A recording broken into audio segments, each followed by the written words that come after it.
दोस्तों नमस्कार। स्वागत है आप लोगों का एक बार फिर से हमारे YouTube चैनल कायाकल्प ज्योतिष में। आज लेकर आए हैं मकर राशि वालों का 2026 का लाल किताब के अनुसार राशिफल।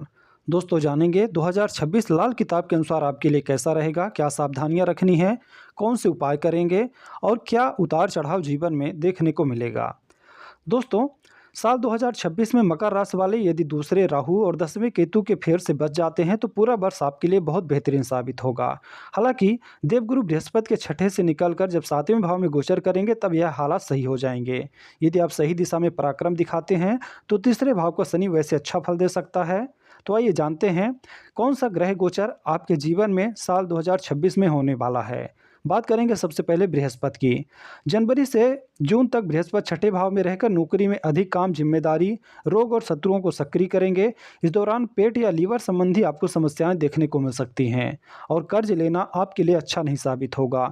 जून से अक्टूबर तक बृहस्पति 7वें भाव में आकर विवाह, दाम्पत्य जीवन, साझेदारी और सामाजिक मान सम्मान में बेहतरीन वृद्धि करेंगे। अक्टूबर के बाद गुरु के 8वें भाव में जाने से स्वास्थ्य के प्रति थोड़ा आपको सावधान रहना होगा। साथ ही आपको दुर्घटना घटना पर भी थोड़ा सावधान रहना होगा। लेकिन यह गोचर पैतृक संपत्ति, बीमा या ससुराल पक्ष से अचानक धन लाभ भी आपको करवा सकता है। बात करें शनिदेव की तो शनिदेव साल 2026 में पूरे साल आपके तीसरे भाव में ही गोचर करेंगे, क्योंकि साल 2026 में शनि का कोई गोचर नहीं होगा। आपके पराक्रम और साहस को आपको बढ़ाने वाले होंगे। सफलता थोड़ी देर से मिलेगी, लेकिन यह मेहनत का फल निश्चित रहेगा। छोटे भाई बहनों से संबंधित मामलों में आपकी जिम्मेदारी बढ़ सकती है, उनसे आपको लाभ भी हो सकता है। सन की दृष्टि के कारण शिक्षा, प्रेम, संतान और वैवाहिक जीवन के कुछ पहलुओं पर नकारात्मक प्रभाव भी पड़ सकता है, जिससे आपको सतर्क रहना होगा। बात करें राहु की तो राहु आपके दूसरे भाव में रहने के कारण धन संचय को थोड़ा मुश्किल बना देंगे।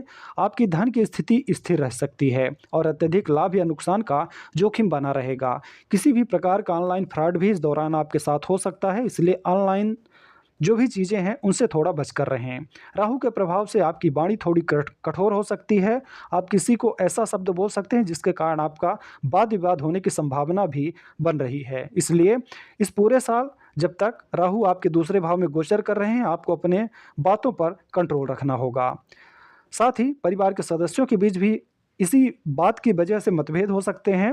मुख के रोग, दांतों से संबंधित दिक्कत, आंखों की समस्या या दृष्टि में कमी आपको इस साल राहु की वजह से हो सकती है, इसलिए इन चीज़ों का विशेष ध्यान रखें। केतु के बारे में बात करें तो केतु 8वें भाव में होने से आपकी रुचि शोध, ज्योतिष, तंत्र या रहस्यमय विज्ञान में बढ़ेगी, जिसके चलते आपका समय बर्बाद होगा। यह गोचर पैतृक संपत्ति या विरासत संबंधित मामलों में अचानक बदलाव दिखा सकता है और बीमा, पेंशन जैसे अप्रत्यक्ष स्रोतों से लाभ मिलेगा, लेकिन इसके लिए मेहनत करनी होगी। स्वास्थ्य में जननांगों संबंधित समस्या की संभावना हो सकती है। दुर्घटनाओं से बचने के लिए वाहन चलाते समय अत्यधिक सावधान रहें। अब बात करें आपके करियर और व्यवसाय की। वर्ष की शुरुआत में 6वें भाव का गुरु नौकरी पेशा लोगों के लिए अधिक काम और जिम्मेदारी के हालात पैदा कर सकता है। आपको अपनी कड़ी मेहनत से शत्रुओं पर विजय प्राप्त होगी। हालांकि कोर्ट कचहरी के मामलों में राहत मिलेगी। छोटी दूरी की यात्रा करियर के लिए लाभदायक हो सकती है। हालांकि 7वें भाव का गुरु और तीसरे भाव का शनि सब कुछ बेहतर करेगा। व्यवसाय की बात करें तो 7वें भाव के बृहस्पति के कारण व्यापार में साझेदारों से सहयोग मिलेगा और नई एवं लाभदायक साझेदारियां शुरू हो सकती हैं, जिससे सामाजिक मान सम्मान में वृद्धि होगी। आपको अपने प्रयासों में अच्छी सफलता मिलेगी, लेकिन यह सफलता आपको थोड़ी देर से मिलेगी। आपको धैर्य रखना होगा। छठे गुरु और दूसरे राहु के कारण आपके गुप्त शत्रु बहुत रहेंगे। हालांकि तीसरे भाव का शनि आपके पराक्रम और साहस को बढ़ाएगा और शत्रुओं को पराजित करने का काम करेगा। आपको दूसरे भाव के राहु और अष्टम भाव के केतु के कारण पारिवारिक परेशानी उठानी पड़ सकती है।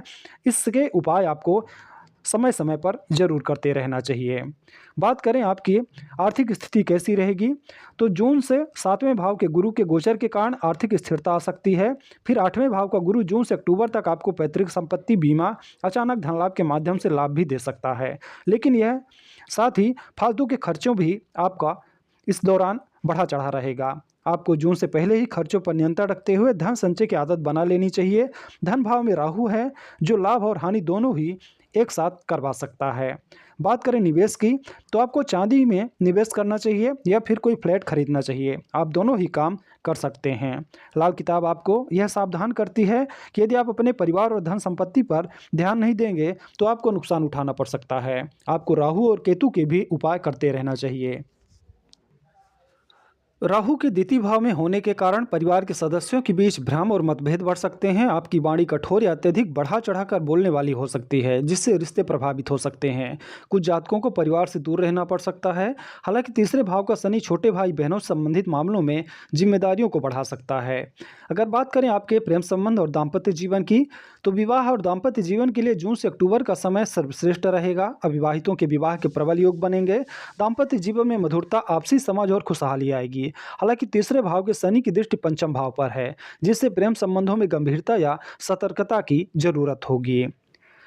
संतान पक्ष की बात करें तो तीसरे शनि के पंचम भाव पर दृष्टि के चलते आपको संतान या शिक्षा से जुड़े मामलों में जिम्मेदारी महसूस हो सकती है। हालांकि गुरु का साथ मिलेगा तो समस्या का समाधान भी जरूर निकलेगा। आपको अपने परिवार के प्रति संवेदनशील बने रहना, समझदारी से व्यवहार करना होगा। बेहतर होगा कि आप बृहस्पति के उपाय जरूर करें। अब आइए बात करते हैं सेहत और शिक्षा के बारे में। आठवें भाव के गुरु और दूसरे भाव के राहु के कारण सेहत संबंधी परेशानी खड़ी हो सकती है, खासकर पेट और लीवर संबंधी समस्या। शिक्षा के अगर बात करें तो शनि के कारण शिक्षा में रुकावट देखने को मिल सकती है। इसके लिए आपको नित्य हल्दी का तिलक लगाना चाहिए और अपनी पढ़ाई के प्रति एकदम से गंभीर रहना चाहिए। लापरवाही आपको भारी पड़ सकती है। इसके साथ ही आपको प्रतिदिन हनुमान चालीसा का पाठ करना होगा और सुबह जल्दी उठकर कसरत करना या पैदल चलना भी आपके लिए बेहतर साबित होगा। अब आइए जानते हैं मकर राशि के लिए लाल किताब के उपाय क्या रहेंगे। सबसे पहले गुरु को आप मजबूत करें, जो धन और ज्ञान के कारक हैं। आपको पहला उपाय करना है कि मुर्गे को दाना डालें, साधु या पंडित को वस्त्र दान में दें, बुधवार का व्रत रखें, गुरुवार के दिन मंदिर में पीले फल और फूल अर्पित करें, माथे पर केसर का तिलक लगाते रहें। यह उपाय आपको गुरुवार से प्रारंभ करना होगा। शनि की बात करें तो नीम की दातून करें और अपना दांत हमेशा साफ रखें। राहु की बात करें, चांदी की एक ठोस गोली अपने जेब में रखें, आपका राहु बेहतर होगा। केतु के बारे में बात करें तो काले व सफ़ेद रंग के 2 रंगी कंबल आप किसी गरीब को दान करें। यह दान आपको शनिवार के दिन करना होगा।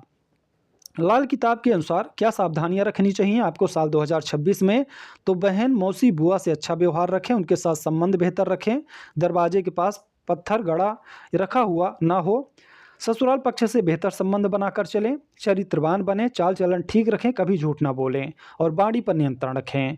ये सावधानी आपको इस पूरे साल रखना होगा। आपके लिए विशेष उपाय है, मोची, मजदूरों और कुली को अन्न या धन दान करते रहें, उन्हें हर प्रकार से खुश रखें। समी का एक पौधा कहीं पर भी लगाकर 43 दिनों तक उसकी सेवा करें। इसके साथ ही अगर शनिदेव आपकी जन्म कुंडली में अच्छी स्थिति में ना हो तो आपको एक नीलम जरूर धारण करना चाहिए। इस पूरे साल में जो भी परेशानियां आपके जीवन में चल रही हैं या जो भी परेशानियां आपके जीवन में आने वाली हैं, उन सभी परेशानियों से शनिदेव आपको राहत प्रदान करेंगे। तो एक नीलम अच्छी क्वालिटी का आप धारण करें। आप इसके लिए हमसे भी संपर्क कर सकते हैं। तो दोस्तों, ये जानकारी थी लाल किताब राशिफल 2026। आपको कैसा लगा आप कमेंट करके ज़रूर बताएं।